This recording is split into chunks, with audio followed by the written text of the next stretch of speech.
Hello mga guys, welcome back sa ating channel, and for today's video magluluto tayo ng isang mabilisang ginisang upo. So ito, nagisa na ako ng bawang sibuyas sa ating kawali. Medyo nakalimutan ko lang pong mga i-play kanina yung ating play button ng ating camera, kaya medyo nag-umpisa na ako magluto, pero alam nyo na naman po yan siguro mga guys, ano? Mantika, bawang sibuyas, at eto sinunod ko na ang ating kamatis. So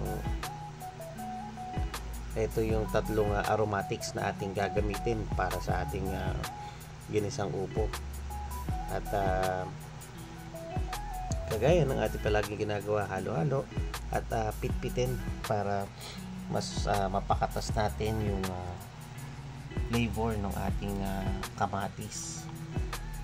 Lalo't napakaganda nung kanyang texture, mamula-mula na medyo hindi naman lamog pero medyo malambot na rin. Yun yung talagang mas magpapasarap ng ating sa mga ginisa. So pipitin lang natin at nakaset sa high flame.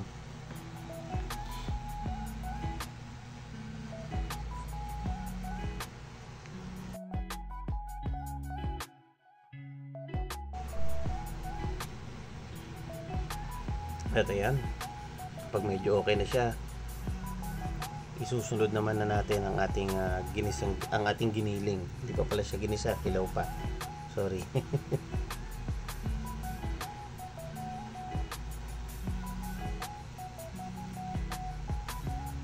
So, haluin lang natin siya at ihalo sa ating aromatics para kumapit ang lasa. At halu-haluin lang natin siya hanggang maging brown yung pinkish color ng ating karne.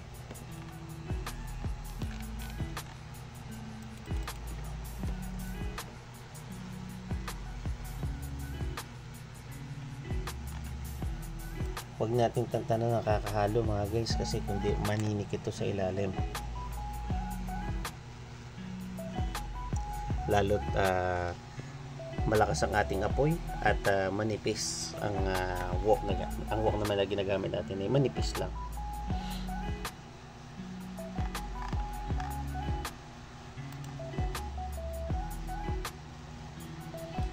Susunod na natin ang ating paminta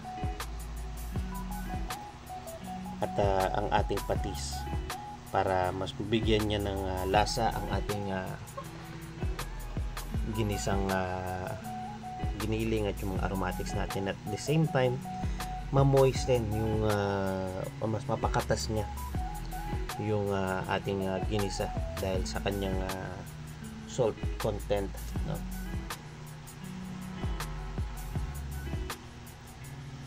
Nakong bango nito mga guys kung nandirito kayo.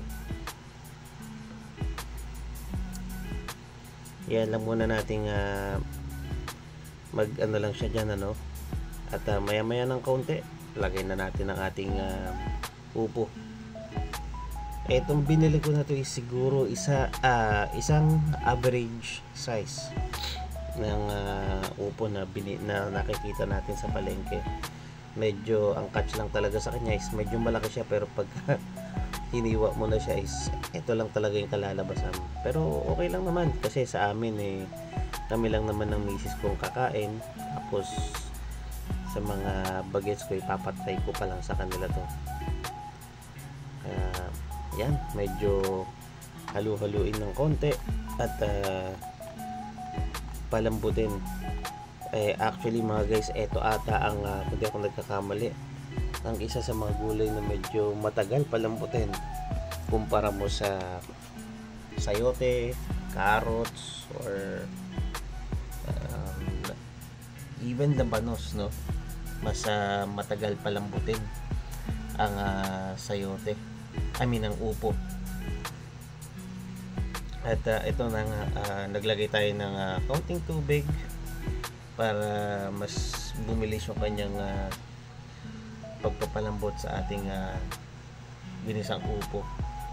At eto maglalagay na rin ako ng pork cubes para mas makapagbigay siya ng meaty flavor sa ating ginisang upo, lalo't hindi rin naman karamihan ng ating karne or giniling na ginamit. So konting halo pa. So kung mapansin niyo nga, no, hindi pa nga siya ganun din ka malambot, and at the same time inintay kasi natin dito yung maging medyo transparent na color ng ating ginisang upo. Halo-halo lang natin siya at make sure na yung halos lahat ng gulay natin is nakailalim dun sa sabaw. At ayun, medyo nakuha niya na yung itsura na gusto ko, and at the same time medyo umimpis din ang ating kagulayan, which is normal naman sa lahat ng mga gulay na natin na kapag naluluto is medyo lumiliit, no? At eto, medyo dagdag na tayo, adjust tayo ng mga panimpla. Naglagay ako ng konting oyster sauce.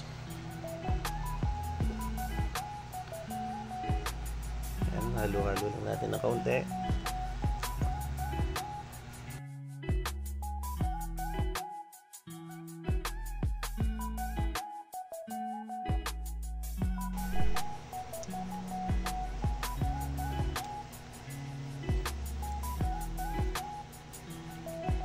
At dito medyo dagdag lang tayo ng konting chicken powder, or any seasoning of your choice. Kung mapansin niyo, baboy ang ating ginamit, ano, pero chicken powder yung ating ilagay. Okay lang yan, guys.